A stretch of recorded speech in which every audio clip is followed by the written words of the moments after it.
Hello नमस्कार, मैं doctor Rajneesh Kumar आप सभी का एक बार फिर से हार्दिक स्वागत करता हूं। मानक हिंदी व्याकरण की संरचना टॉपिक के अंतर्गत हमने पिछले लेक्चर में संज्ञा पर बातचीत किया था।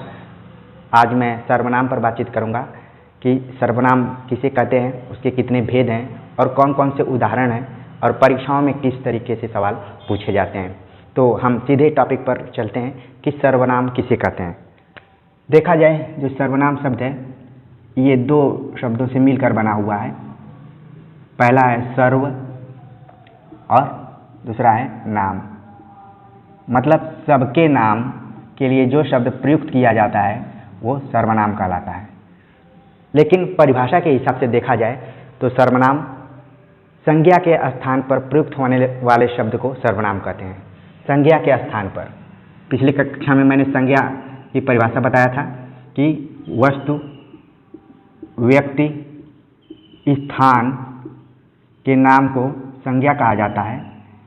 लेकिन सर्वनाम में क्या है कि जो शब्द संज्ञा के बदले प्रयोग किया जाता है उसे सर्वनाम कहा जाता है।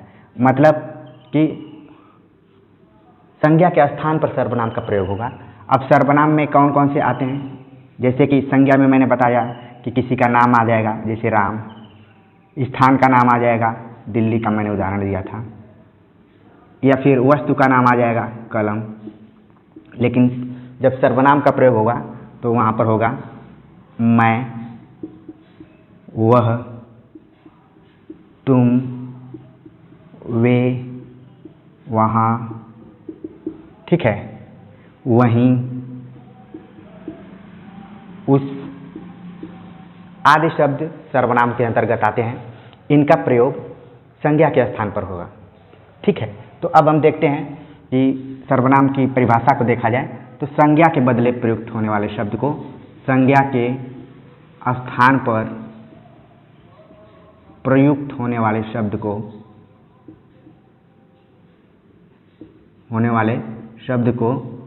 सर्वनाम कहते हैं। और मैंने बतला दिया कि सर्वनाम कौन कौन से हैं, मैं, वह, तुम, वे, वहाँ, नहीं, वहीं, उस इत्यादि। अब हम देखते हैं कि इसके कुल कितने भेद हैं। सर्वनाम के कुल 6 भेद हैं जिनका हम बारी बारी से अध्ययन करेंगे। परीक्षा में भी सवाल पूछ लिया जाता है कि सर्वनाम के कितने भेद हैं। ऑप्शन में 4, 5, 6, 7 ऐसे दे देगा और आपको सही आंसर देना होगा। तो भेदों की बात करें तो कुल 6 भेद हैं। पहला जो सर्वनाम है वो है पुरुषवाचक सर्वनाम। पुरुषवाचक सर्वनाम मतलब कि पुरुष को अभिव्यक्त करने वाला, बताने वाला जो सर्वनाम है वो पुरुषवाचक कहलाता है। अब ये पुरुष क्या है, हिंदी में कुल 3 तरह के पुरुषों की बात की गई है। उत्तम पुरुष, दूसरा है मध्यम पुरुष, तीसरा है अन्य पुरुष। ठीक, उत्तम पुरुष में जैसे आएगा मैं। जब आप अंग्रेजी में पार्ट ऑफ स्पीच पढ़े होंगे, प्रोनाउन के अंतर्गत फर्स्ट पर्सन, सेकेंड पर्सन और थर्ड पर्सन की बात की जाती है, उसी तरह से हिंदी में भी उत्तम पुरुष, मध्यम पुरुष और अन्य पुरुष। इसमें मैं, इसमें आता है तुम, अन्य पुरुष में वह, वे इत्यादि आते हैं। ठीक, इस तरीके से ये उत्तम पुरुष, मध्यम पुरुष, अन्य पुरुष के अंतर्गत इन शब्दों का प्रयोग किया जाता है। खास तौर से आप देखेंगे दैनिक जीवन में ज़्यादातर प्रयोग मैं शब्द का ज़्यादा प्रयोग होता है। मैं यहाँ गया था, मैंने ये खाया, मैंने ये काम किया, मैं ऐसा हूँ, मैं वैसा हूँ। इस तरीके से मैं का प्रयोग ज़्यादातर किया जाता है। ठीक है, तुम का भी प्रयोग होता है और वह, जैसा कि शुरुआत में सर्वनाम की परिभाषा बतलाते हुए मैंने बताया था कि ये सभी के लिए प्रयुक्त होता है, सभी नामों के लिए। जो संज्ञा में राम, श्याम, मोहन और जितने तरीके के नाम होते हैं उनका प्रयोग किया जाता था, लेकिन जब सर्वनाम होता है तो वह में सब आ जाएंगे, राम भी आ जाएगा, श्याम भी आ जाएगा। जैसे वह जा रहा है, मतलब कि राम जा रहा है, तो राम के स्थान पर क्या प्रयुक्त हो गया, वह ही सर्वनाम है। ठीक है, तो उसमें पुरुषवाचक सर्वनाम के बारे में मैं बातचीत कर रहा हूँ। उत्तम पुरुष, मध्यम पुरुष और अन्य पुरुष। कई बार परीक्षाओं में पूछा जाता है कि उत्तम पुरुष में जैसे आ जाएगा लेखक या वक्ता। सवाल पूछ देता है कि लेखक या वक्ता किस पुरुष के अंतर्गत आएंगे, तो होगा उत्तम पुरुष के। मध्यम पुरुष में पाठक या श्रोता, ये दोनों आते हैं। परीक्षा में इस तरीके से सवाल पूछ दिया जाता है कि लेखक किस पुरुष के अंतर्गत आएगा, तो उत्तर होगा उत्तम पुरुष। या वक्ता, बोलने वाला, या फिर पाठक किस पुरुष के अंतर्गत आएगा, कौन सा सर्वनाम है इसमें, तो आप बताएंगे कि मध्यम पुरुष है और पुरुषवाचक सर्वनाम है। इन दोनों के अलावा जो चीज़ आती है वो सब अन्य पुरुष के अंतर्गत आता है। तो परीक्षा में एक बार पूछा गया था कि लेखक या पाठक ये किन सर्वनामों के अंतर्गत आते हैं, किन पुरुषों के अंतर्गत आते हैं। तो यहाँ पर आपने पुरुषवाचक सर्वनाम भी समझा और उसके अंदर जितने भी तरीके के पुरुष आते हैं उन 3 प्रकार के पुरुषों के बारे में आपने देखा। ठीक, तो अब पुरुषवाचक आपका क्लियर हो गया होगा। दूसरा हम देखते हैं निजवाचक सर्वनाम। निजवाचक दूसरा जो है वह है निजवाचक। निज माने होता है अपना, इसी से शब्द बना हुआ है निजी शब्द, मतलब अपने निजी वाहन से बारात यहाँ प्रस्थान करेगी। कई बार आपने देखा होगा कार्ड इत्यादि में निमंत्रण कार्ड आता है तो उसमें लिखा रहता है। या फिर कोई बोलता है कि मैं अपने निजी गाड़ी से आया हूँ, तो निजवाचक सर्वनाम मतलब ये ऐसा सर्वनाम जिसमें आप, अपना, अपने लिए, अपने से इत्यादि शब्दों का प्रयोग होता है, वहाँ पर निजवाचक सर्वनाम होता है। और इसका संबंध संज्ञा से इस तरीके से दिखाया जाता है, खासतौर से जो तीनों पुरुषों के बारे में मैंने चर्चा किया, उत्तम पुरुष, मध्यम पुरुष और अन्य पुरुष में जो संबंध है उसमें अपनेपन का जब आभास होता है तो वहाँ पर निजवाचक सर्वनाम होता है। जैसे यह अपना घर है, यह अपना घर है। ठीक, तो इसमें जो अपना शब्द आया है ये निजवाचक सर्वनाम है और जो घर है ये क्या है, संज्ञा है। तो इन दोनों का जो आपसी संबंध हो रहा है यही है निजवाचक सर्वनाम। ठीक है, तो ये अपना घर है। मैंने यह काम अपने आप किया। कई बार बोलते हैं लोग अपने आप किया, तो यहाँ पर आप देख रहे हैं जो दोनों शब्द आए हुए हैं ये सब निजवाचक सर्वनाम के अंतर्गत आएंगे। इस तरीके से परीक्षाओं में ज़्यादातर सवाल पूछे जाते हैं। पूछ देगा कि इसमें अपना शब्द क्या है या फिर अपने आप शब्द क्या है, तो वो सब निजवाचक सर्वनाम के अंतर्गत आएंगे। ठीक है, अगला सर्वनाम है जो कि निश्चयवाचक सर्वनाम। निश्चयवाचक सर्वनाम, अब देखते हैं कि ये निश्चयवाचक सर्वनाम क्या है। शब्द से ही पता चल रहा है कि ऐसा सर्वनाम जिसका निश्चय हो कुछ। ठीक है, अब उसमें क्या होगा, जैसे प्रयोग किया जाता है यही या वही या कई बार यहीं या फिर वहीं, ये क्या है, निश्चयवाचक सर्वनाम शब्द हैं। इन्हीं से पता चलता है कि जो सर्वनाम है वो निश्चयवाचक है। जैसे कोई पूछा कि आप कहाँ जा रहे हैं, तो अगर वो बोलता है कि वहीं जा रहा हूँ, मतलब कि आप ऑलरेडी, आपको पता है, आप भी निश्चित हैं कि वो वाराणसी जाने की बात कर रहा है।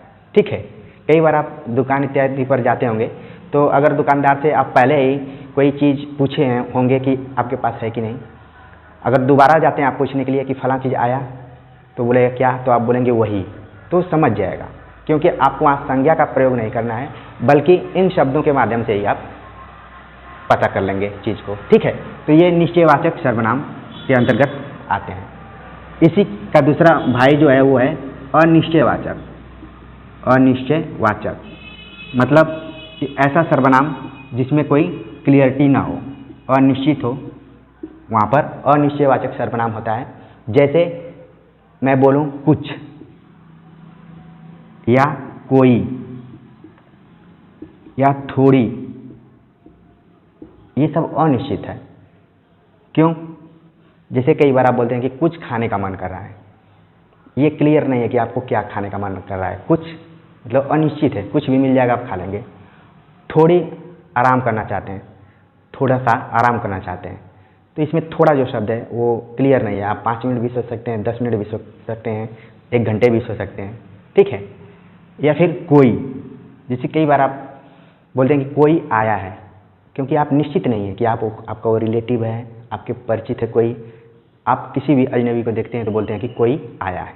तो ये क्या है? अनिश्चित सर्वनाम की तरफ संकेत कर रहा है, ठीक है। तो ये आप समझ गए होंगे। 5वां हम देखते हैं प्रश्नवाचक सर्वनाम। प्रश्नवाचक सर्वनाम मतलब ऐसा सर्वनाम जिससे कि प्रश्न का संबोधन किया जाए, प्रश्न से कोई चीज़ को पुकारा जाए या फिर संबोधित किया जाए।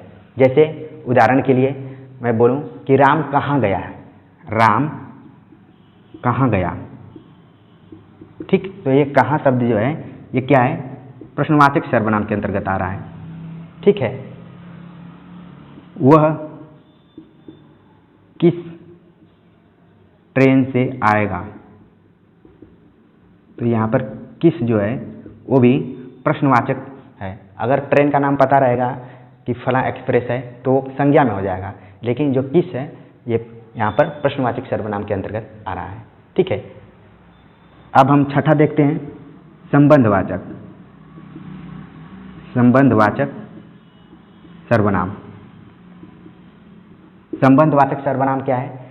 जिसमें 2 वाक्य जुड़े रहते हैं। इसकी खास विशेषता ये होती है कि इसमें 2 वाक्य जुड़े रहते हैं और उन्हीं वाक्यों को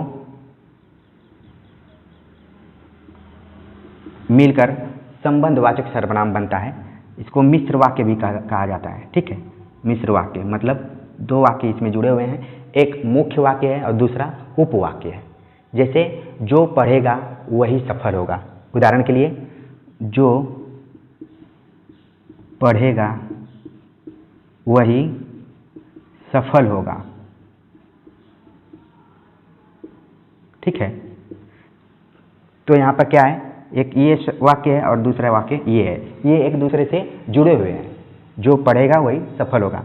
जैसे जो जैसा करेगा वैसा भरेगा, कई बार आपने सुना होगा, जो जैसा करेगा वैसा भरेगा, ये सर्वनाम के अंतर्गत आता है। आप देख रहे हैं कि 2 वाक्य हैं यहाँ पर, जैसा वैसा ये सब या फिर जो शब्द आया ये सब संबंधवाचक सर्वनाम के अंतर्गत आएंगे, ठीक है।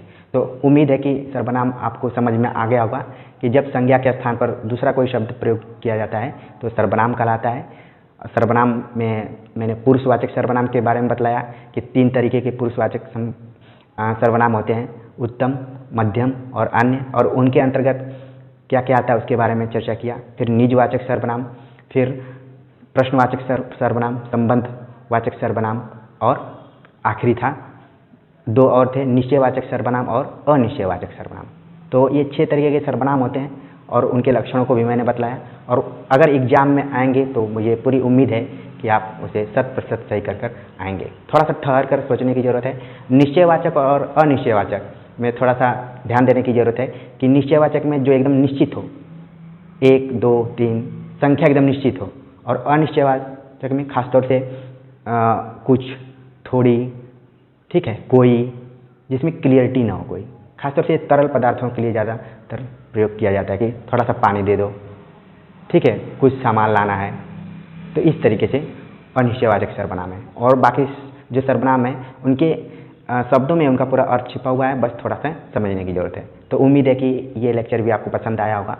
कमेंट्स कर जरूर बताइए। मिलते हैं एक नए टॉपिक के साथ, तब तक के लिए नमस्कार।